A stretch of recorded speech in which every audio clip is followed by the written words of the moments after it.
Good morning everyone, a warm welcome to our new episode of BHDU Try a Skill Brush Up Your Bike. Here I am, Krishan Sharma, who is working as a trainer from the last 3 years in the School of Automotive Skills in the painting department. Here is Mr. Baljit Singh. I am Baljit Singh, working as a trainer in Bharatiya Skill Development University. From last 2 years I am working as a trainer in paint shop. तो आज इस workshop में हम आपको सिखाएंगे कि आप अपने व्हीकल के ऊपर डिफरेंट डिज़ाइन कैसे बना सकते हैं। लेकिन उनको बनाने से पहले हमें पेंट एप्लीकेशन के बारे में जानना होगा कि हमारा पेंट एप्लीकेशन होता क्या है, इसके अंदर कितनी लेयर्स होती हैं और हर एक लेयर का इम्पोर्टेंस क्या है। तो इसको समझाने के लिए हमने एक मॉडल तैयार किया है। तो इसकी हेल्प से हम समझेंगे कि आपका पेंट एप्लीकेशन क्या होता है, इसके अंदर कितनी लेयर्स होती हैं। तो स्टार्टिंग में आपका बेयर मेटल होता है। ये बेयर मेटल आपका कुछ भी हो सकता है, एमएस का हो सकता है, प्लास्टिक का हो सकता है, और भी कई मेटल यूज़ होते हैं व्हीकल में, वो भी हो सकता है। इसके बाद जो नेक्स्ट लेयर होता है हमारा इपॉक्सी प्राइमर। इपॉक्सी प्राइमर का रोल क्या है कि हम जो मेटल यूज़ कर रहे हैं उसको रस्ट लगने से प्रिवेंट करता है, उसको बचाता है। लेकिन अगर हमने जो बेयर मेटल प्लास्टिक का यूज़ किया है तो वहाँ हमें इपॉक्सी प्राइमर लगाने की ज़रूरत नहीं होती है। इसके बाद हमारा नेक्स्ट लेयर होता है पुट्टी एप्लीकेशन।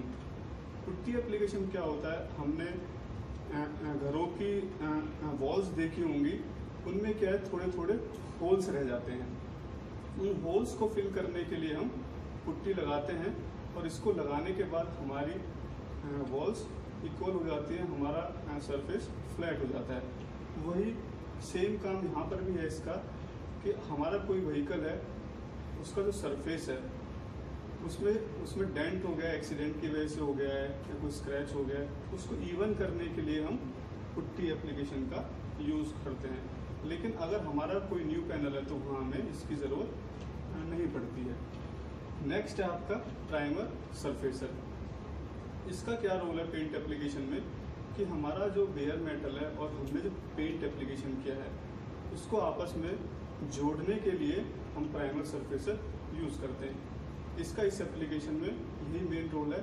इसके अलावा और भी इसके रोल हैं कुछ, जैसे कि हमने जो पुट्टी एप्लीकेशन किया है उसके बाद उसको हमने सेंड किया है तो उसके बाद इसमें थोड़े थोड़े होल्स रह जाते हैं। उन होल्स को फिल करने के लिए हम प्राइमर सरफेसर यूज़ करते हैं। इसके बाद हमारा है बेस कोट। अब इसको समझने से पहले हमें ये समझना होगा कि हमारे एक होता है सॉलिड पेंट, एक होता है मेटेलिक पेंट। इसको हम ऐसे समझेंगे कि हमारे पास एक व्हीकल है मारुति 800 और एक व्हीकल है BMW। उसको हम देखेंगे तो उसका जो शीट मेटल होता है उसका ग्लॉस डिफरेंट रहता है। सॉलिड पेंट होते हैं वो हमारे एक ही बार एप्लीकेशन करने में फिनिश हो जाते हैं, लेकिन हमारा जो मेटेलिक पेंट होता है उसके ऊपर हम एक एक्स्ट्रा लेयर यूज़ करते हैं जो उसके ग्लॉस को इम्प्रूव करती है। तो अगर हम मेटेलिक पेंट यूज़ कर रहे हैं तो स्टार्ट हमें बेस कोट से करना होगा, फिर उसके बाद हमें इसके बाद क्लियर कोट करना होगा। हमारा क्लियर कोट एक ट्रांसपेरेंट कोट रहता है, इसका ये बिल्कुल ट्रांसपेरेंट रहता है और हम इसको हर एक शेड पे यूज़ भी कर सकते हैं। तो इस प्रोसेस को समझाने के लिए हमने एक फ्लैट सरफेस लिया है बेयर मेटल का। तो इसके ऊपर हम एक डिज़ाइन बनाएंगे और उसको एक डिफरेंट शेड से पेंट करेंगे। लेकिन आप ये सेम प्रोसीजर किसी भी शेप के मेटल पे इजीली रेप्लिकेट कर सकते हैं। तो हमारे पास जो ये बेयर मेटल है, सबसे पहला प्रोसेस क्या है, हमें इसको प्राइमर करना होगा। तो इस एक्सपेरिमेंट के लिए हमने एक शीट मेटल लिया फ्लैट सरफेस। तो इस पे हम आपको जो डिज़ाइन करके दिखाएंगे और उसको एक डिफरेंट शेड से हम लोग पेंट भी करेंगे।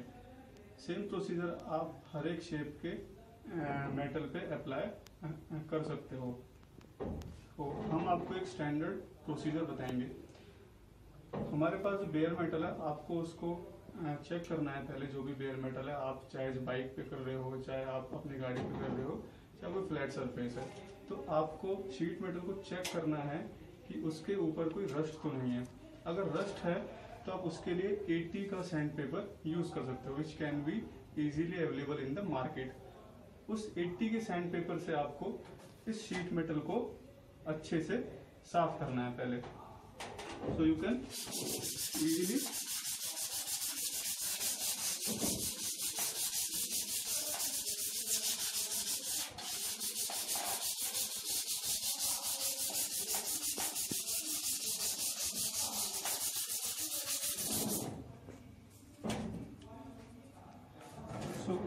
ये आपको जो बेयर मेटल है बिल्कुल साफ करना है, उसको उस टाइम तक सेंड करना है कि इसके ऊपर सारा रस्ट हट जाना चाहिए। जब आपको लगे कि इसका सारा रस्ट हट चुका है तो इसको हम जो डिग्रीजर से क्लीन करते हैं, लेकिन आप लोग डिग्रीजर की जगह आप लोग पेट्रोल भी यूज कर सकते हो, और इसके ऊपर जो स्क्रैच करने के बाद जो भी डस्ट पार्टिकल्स आए हैं उनको साफ करना है। साफ करने के बाद आपका जो बेयर मेटल है वो इस टाइप से दिखेगा। हमने इसको स्कफ किया, पूरा स्कफ करने के बाद हमने इसको जो क्लीन भी कर दिया है। इसके बाद हम लोग इसके ऊपर प्राइमर का एप्लीकेशन करेंगे।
प्राइमर के बाद ये आपको इस टाइप से कुछ आपका शीट मेटल दिखेगा। हमने प्राइमर करने के लिए स्प्रे गन का यूज किया है, लेकिन इसके लिए आप जो केन्स भी यूज कर सकते हो। ये केन्स आपको जो मार्केट में इजीली अवेलेबल मिल जाएंगी। उसके बाद जो हमने प्राइमर किया है इसको हमें सैंड भी करना होगा। वो ये जो सैंड कैसे करना है वो हम अभी दिखाएंगे आपको। प्राइमर होने के बाद हमें इसको हाफ एन आवर तक ड्राई करना है और उसके बाद फिर हम इसका सैंडिंग करेंगे। फ़िलहाल हम लोग जो वर्कशॉप में काम कर रहे हैं तो हम यहाँ पर ड्राई सैंडर्स यूज़ कर रहे हैं, लेकिन इसके प्लेस पे आप जो है सिंपल सैंडिंग पेपर्स आते हैं उनको भी यूज़ कर सकते हैं। इसको सैंड करने के लिए हमें 320, 400 या 500 का पेपर यूज़ करना है। सैंडिंग से क्या होता है, जितना हमने स्प्रे किया है प्राइमर का तो उससे हल्का हल्का इवन इसके ऊपर जो है स्पॉट्स बन जाते हैं, अनइवननेस आ जाता है। उस अनइवननेस को हटाने के लिए हम ड्राई सैंडिंग करते हैं।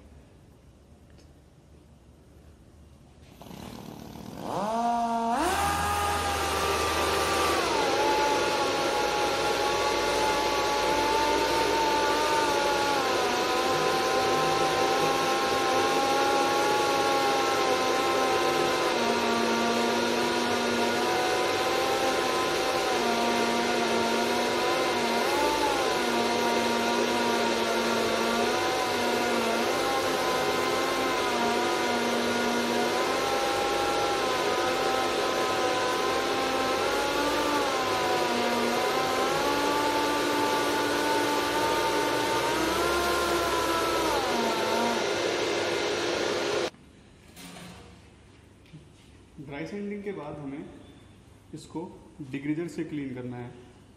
हम वर्कशॉप में डिग्रीजर यूज़ कर रहे हैं, लेकिन आप इसके प्लेस पे पेट्रोल भी यूज़ कर सकते हैं। उससे क्या होगा, इसके ऊपर जो डस्ट पार्टिकल जनरेट हुए हैं वो जब पूरी तरीके से साफ़ हो जाएंगे।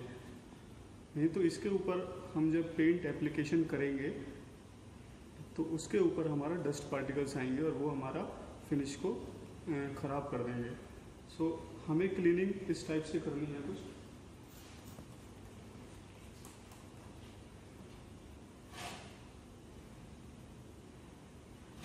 क्लीनिंग करते टाइम हमें कॉटन को रब नहीं करना है। एक बार आपको लेफ्ट हैंड साइड जाना है और एक बार जो राइट हैंड साइड जाना है।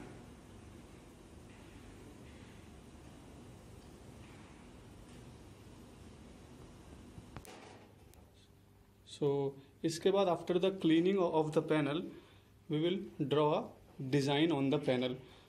तो उस पर ड्रॉ करने के लिए design we can make a stencil, और स्टेंसिल हम जो है एक पेपर से भी बना सकते हैं।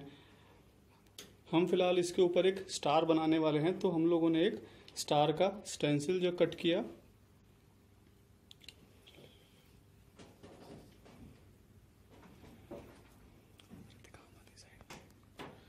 स्टेंसिल बनाने के बाद we can take help of the stencil and we can draw it on the panel. So इसके बाद ये जो स्टार है हम इसको एक डिफरेंट पेंट करेंगे, और जो स्टार के बाहर का एरिया है उसको हम एक डिफरेंट शेड देंगे। सो अभी फ़िलहाल हम स्टार को पेंट करेंगे अंदर से। तो उसके लिए हमें क्या करना होगा, जो स्टार के बाहर का एरिया है उसको हमें जो मास्क करना होगा। सो इसको जो मास्क करने के लिए हम फ़िलहाल जो है fine line masking tape use कर रहे हैं। उसकी हेल्प से हम स्टार का जितना भी बाहर का आउटसाइड बॉर्डर है उसको जो मास्क करेंगे।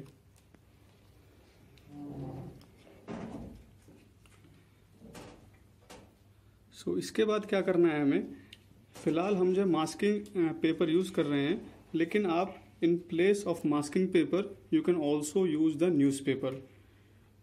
इसके अलावा हम जो टेप यूज़ कर रहे हैं इसको हम मास्किंग टेप बोलते हैं। इसका प्रॉपर्टी क्या होता है, इसको हम जब स्टिक करते हैं तो after 1 day it will automatically stuck out. अपने आप इसका जो स्टिकनेस है, एडहेशन है, अपने आप कम हो जाएगा।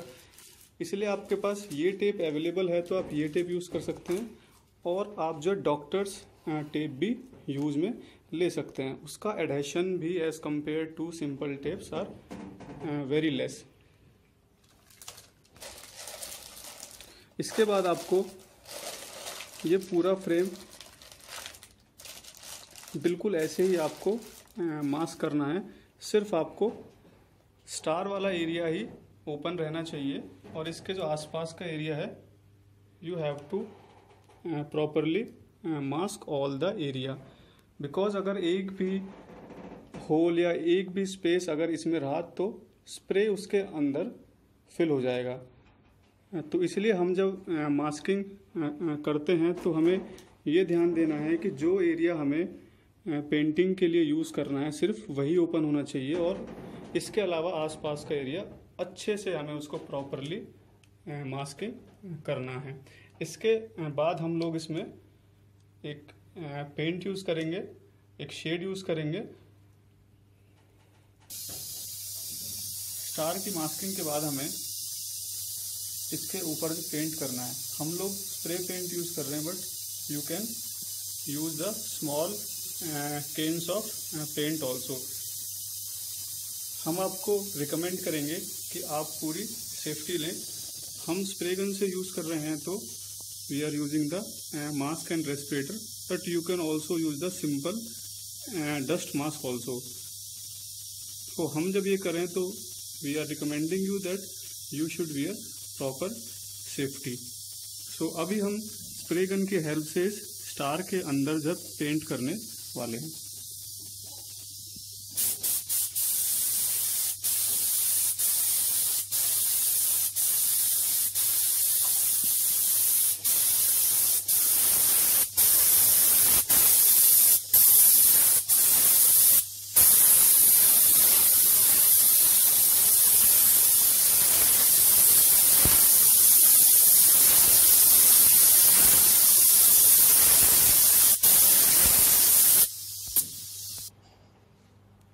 स्टार की पेंटिंग के बाद हमें इसे 20 से 25 मिनट ड्राई होने के लिए छोड़ देना है। उसके बाद हम ड्राई होने के बाद बहुत ही केयरफुली इसकी जो मास्किंग की है हमने उसको रिमूव करेंगे।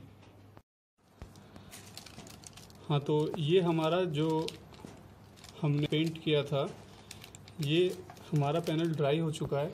अब हमें बहुत ही केयरफुली इसकी मास्किंग हटानी है। हमें हटाते टाइम ये ध्यान रखना है कि हमने जो मास्किंग किया है उसकी वजह से हमारा जो पेंट है वो लिफ्ट ना हो जाए। लिफ्ट होने का क्या मतलब है कि वो उखड़े ना। अगर हम बहुत आराम से नहीं हटाएंगे इस मास्किंग को तो उसमें क्या होगा, हमारा पेंट लिफ्ट होने लगेगा और वो हमारे डिज़ाइन को रूइन कर सकता है, ख़राब कर सकता है। इसलिए बहुत ही ध्यान से हमें इसको हटाना है मास्किंग को।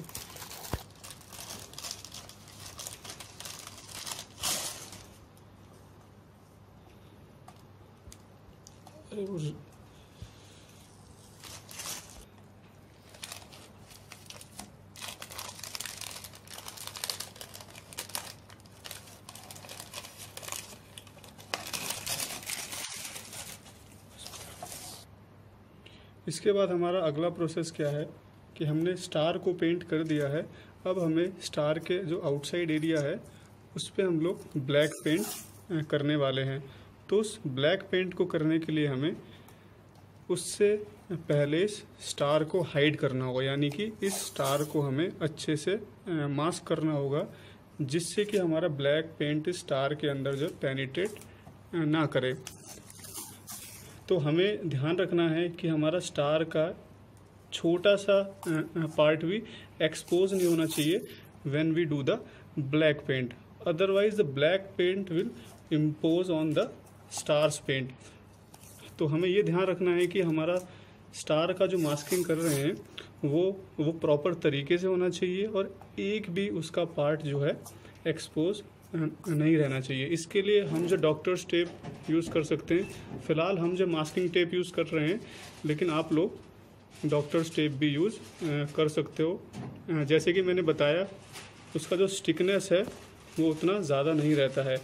अगर आप जो है नॉर्मल टेप यूज़ करेंगे तो क्या होगा, उससे हमारा जो स्टार के ऊपर जो पेंट है, जब हम ब्लैक पेंट करने के बाद मास्किंग हटाएंगे तो उसके साथ स्टार का पेंट भी लिफ्ट हो सकता है। इसलिए हमें ऐसा टेप यूज़ करना है जिसका एडहेशन बहुत ज़्यादा ना हो। फाइनल हमारा स्टार की मास्किंग के बाद हमारा पैनल ऐसा दिखेगा। अब हम इस पैनल के आसपास जो एरिया बचा हुआ है इस पे हम ब्लैक पेंट करेंगे।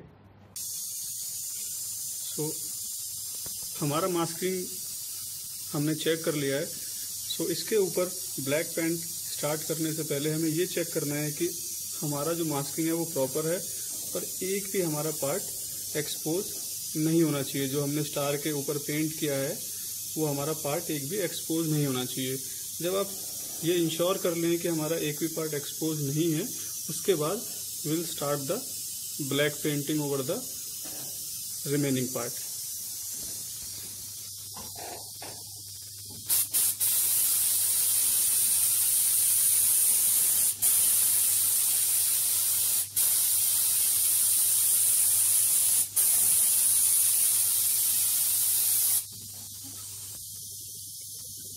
तो आपका जब ब्लैक पेंट पूरा हो जाए after the whole painting, you have to dry it again for half an hour. उसके बाद जब ये ड्राई हो जाए then we have to remove the masking with very careful manner. हमें बहुत ही आराम से जो मास्किंग को हटाना है और वही चीज़ जो हमने स्टार के टाइम पे किया था कि हमारा पेंट जब पील ऑफ ना हो, तो सेम प्रोसेस हमें वो भी यहाँ फॉलो करना है। हमें जब स्टार की मास्किंग हटानी है तो हमें जो है बहुत ध्यान रखना है और बहुत ही आराम से उसको हटाना है। So after the black paint के बाद हमें जो अंदर स्टार का मास्किंग है उसे बहुत आराम से केयरफुली हटाना है। जैसे हमने स्टार के अंदर जब पेंट किया था और जो बाहर की मास्किंग हटाई थी, सेम प्रोसीजर हमें यहाँ फॉलो करना है। बहुत ही आराम से हमें आसपास का मास्किंग है जो वो हटाना है। हमें ये ध्यान रखना है कि हमारा जो पेंट है वो लिफ्ट ना हो। तो आपको बहुत ही केयरफुली इसको हटाना है।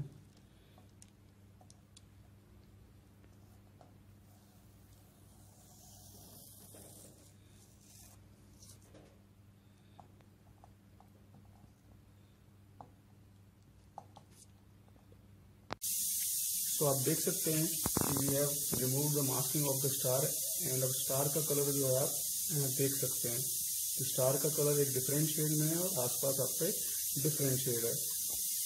इसके अलावा हमारा प्रोफाइल बहुत ही क्रिस्टल और एकदम शार्प लाइन्स आई हैं, तो इसलिए हम भी आपको रिकमेंड करते हैं कि आप जब मास्किंग हटाएं तो इस चीज़ का ध्यान रखें कि आपका पेंट लिफ्ट ना हो।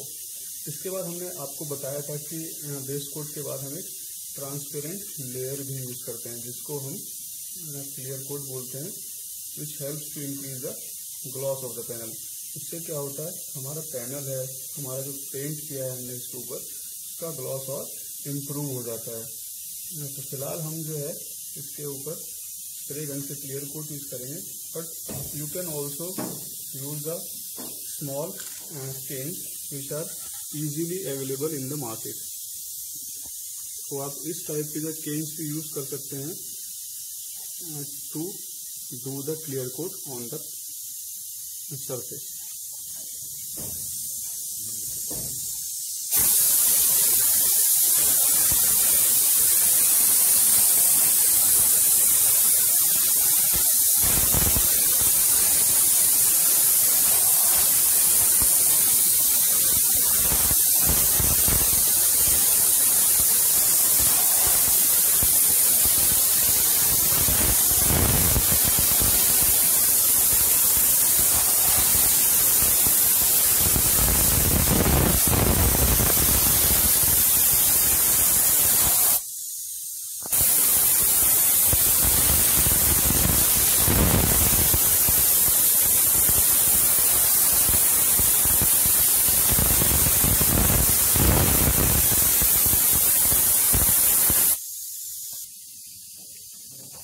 So after the application of clear coat, leave the panel or the vehicle for 15 to 20 minutes।